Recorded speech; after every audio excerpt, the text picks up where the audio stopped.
Assemblyman Bill Parment is joining us from our Ithaca Bureau tonight. Thank you very much for your time tonight, sir. Yes, thanks for having me on. So I want to start off with you on hydrofracking. This is a big issue, of course, all over the state for various different reasons, but particularly in your neck of the woods. And something that you said on the floor of the Assembly resonated with a lot of people, which is that right before this ban on drilling passed, you suggested that if the Assembly continued in this way, that there would be no upstate Democrats left in the body. What did you mean by that? Well, it's become more and more difficult to be a Democrat west of the Genesee River. Of course, we have an enclave of Democrats in the city of Buffalo, but if you were to look at the numbers of Democrats elected to the New York State Assembly in 1975, when the Democrats first took control of the Assembly after Watergate, there were 11 Democrats in that body that came from the area west of the Genesee River. On January 1st, there will be 5 members of the delegation that are Democrats from west of the Genesee River. So it is a continually shrinking group, and as that group shrinks, it's of course dominated, the shrinkage is dominated in the rural areas, and the city of Buffalo can still elect Democrats, but it's very difficult to elect a Democrat in Cattaraugus, Chautauqua, Allegheny, any of those rural counties. Well, you know, what's interesting about that is, of course, that was exactly the argument that the Senate Republicans made when they sought to take back the chamber, and it looks like they are going to probably have done that, actually, when all is said and done. As a Democrat who's from a more conservative area of the state, do you believe that perhaps New York is better off with the Republicans in control of the Senate, particularly upstate New York? Not necessarily. The difference of nuance is that it will be such that some of the traditional values and issue areas in the upstate region would be protected by Republicans. But my fear is that with a very slim majority, it won't be much different than it always was. Now, what used to happen, and probably will again, is that things that were deleterious to the upstate community, things that they didn't want to have happen, could get blocked in the state Senate, and I think that'll happen again. But the state Senate was always dominated by the suburbs, and well, upstate Republican senators always crowed about school aid. They were being bamboozled by their colleagues on Long Island, and that will come pass again. They'll do the same thing, and I can still remember upstate Republicans talking about we have to maintain shares. Well, what that basically did was to deny students in districts where poor children lived adequate funding, which was Chautauqua County. And I always voted for the reform bills in the school aid formula to basically emphasize the fact that we have students who would benefit from aid to school districts where children are in poverty. But the senators in upstate region, I think, were pretty much led down the primrose path by their colleagues on Long Island, and I expect that'll come to pass again. See, the interesting thing, though, about along those lines is that, and getting back to the hydrofracking bill, the Senate actually managed to pass it. They managed to pass this hydrofracking moratorium, I should say, mostly, I think, because of concerns about the New York City watershed. In your House, the vote was, you know, not terribly close, but there were a considerable number of no's. Why is it that you were so vehemently opposed? The bill is misdirected, and basically it was aimed, I believe, at trying to put a moratorium on permits in the Marcellus Shale. The Marcellus Shale won't be drilled anytime soon because the governor had ordered an update in the General Environmental Impact Statement covering gas wells with specific attention being paid to high-volume hydrofracturing of horizontal wells, which is what's contemplated for the Marcellus Shale. Right. The moratorium is only for 5 months, and so, but I'm convinced there won't be any permits granted in that 5-month period anyway for those wells. But in the western part of the state, we have had a successful 40 or 50 year history of drilling vertical gas wells that were hydrofracted. And so the ban will only really affect those gas wells that are being drilled in mostly the Medina sandstone, which is prominent in Chautauqua County and over into Cattaraugus and up into Erie County.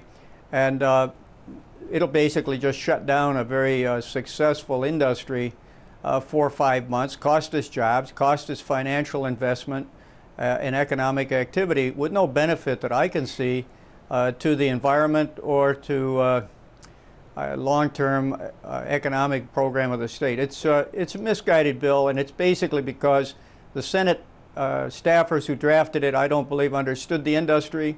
And if they did understand the industry, they basically didn't care about the fact that there are jobs involved in upstate New York where drilling has been successful, environmentally controlled, and without problems for, as I say, at least 4 decades. Okay, so Assemblyman, let me ask you this. The governor has just a few days, if I'm not mistaken, to make a decision. He has 10 days from the delivery of the bill from the House that passed it first, which was the Senate. They delivered it within, I think, 24 hours of the Assembly passing it. He has 10 days to either sign it into law, veto it outright, or just let it go, in which case it automatically becomes law. Do you have any insight as to what he might do? I do not have any insight, Liz. I have written a letter recommending that he veto the bill. My hope is that he will comprehend and be aware that the impact is really only to the Western New York region that has had a successful drilling program for decades, and that the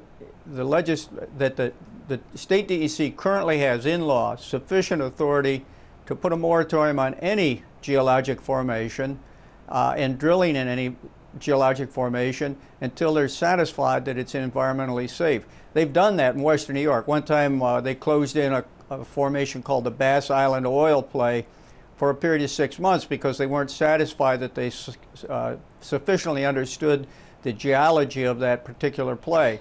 And so they have adequate authority in law now to put a moratorium on issuing permits.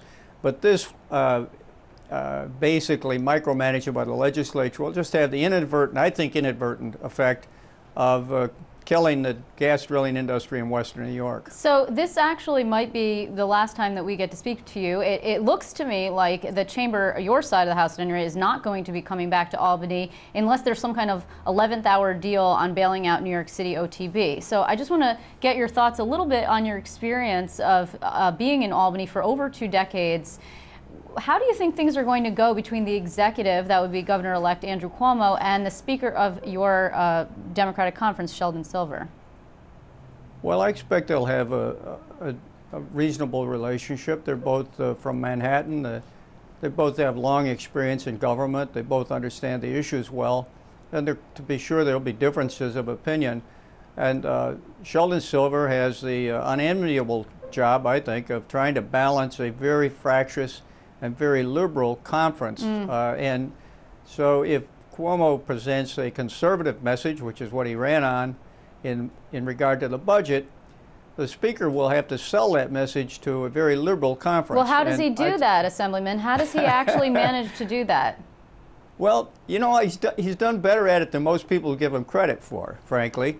And I think that he will attempt to do that. Time will tell whether he is successful. But I really do believe that there will be a reasonably good working relationship between the incoming governor and the current speaker. Well, that's what the Speaker says too. You know, here's another thing that I've always wanted to know. What's it like inside those closed-door Democratic conferences? What's it like in there with all of you guys? Well, I always wish that I could bring a couple of my constituents in just to sit and listen. They would have thought that they you know, we're joining a body from the UN that had somehow landed from the moon. What? Because, you know, every possible issue is raised there. It's generally, predominantly, a Democrat liberal basis in the conference. And most of my constituents, whether Democrats or Republicans, have conservative roots, at least in fiscal matters. And I just think that it would be very amusing to have my constituents listen to what I listened to for 28 years. And, you know, maybe they'd then realize why I've got bags under my eyes and my left ear doesn't hear very well anymore. But will you miss it? Oh, sure. I will miss the public policy discussions significantly. I spent most of my adult life in public service, and I was always interested in the public policy, and that part of it I will miss. I won't miss driving back and forth to Albany. It's 382 miles one way from my home in Jamestown, and That was always grinding and torturous. But I will miss the public policy debate. Are you disappointed at all in the reputation that Albany has now? At one point, it was considered fairly prestigious to work for government, and now Albany is seen as a cesspool full of dysfunction, and you see people going to prison. Well, I'm not sure historically how that's changed. During the time that I was there, I would say that there was a great prestige when I first arrived with Warren Anderson running the Senate and Stanley Fink running the Assembly. And of course, Mario Cuomo was governor. And I think at that time there was a higher perception, at least, of ethical behavior. And so it has gone downhill during the time that I've been there. But I think those kinds of things are cyclical. I mean, you go back to Boss Tweed and all of that. Sure. And you know, Teddy Roosevelt spent the first 2 months of his first term in the Assembly fighting the bosses in New York City over the leadership, and he finally got outmaneuvered and had to cave in. But New York has always been regarded, in history at least, as a place where not all of the people elected to office were honest and squeaky clean. You know, one of the great books about it is Plain Speaking About Practical Politics. It was basically conversations with George Washington Plunkett, who was a senator from Manhattan, and they still read that book in political science classes as a way to introduce people to the thinking of politicians whose sense of public service was more a sense of taking care of themselves and taking care of the public. Well, hopefully things will be turning around in Albany at some point soon. I want to say thank you very much for all of your service. Also, we will be missing your harmonica playing in Assemblyman Bill Parment. Thank you very much for joining us. All right, Elizabeth.